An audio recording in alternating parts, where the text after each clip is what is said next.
Biyayang araw po sa ating lahat.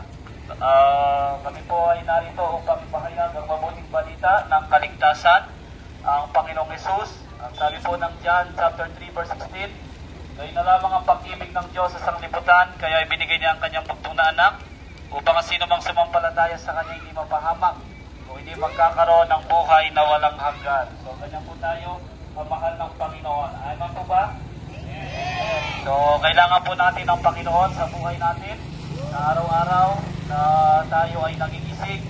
Ito'y biyaya, pagpapala sa atin ng dakilang Diyos na lumikha.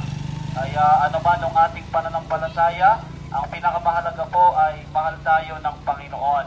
Kaya isang mapagpala at mabiyayang umaga sa ating lahat, pinapaalala sa atin kung gaano tayo kamahal at kung gaano tayo iniibig ng Panginoong Diyos. Kaya sa araw-araw po ng buhay natin ay maalala natin ang Panginoon. Good morning and God bless po.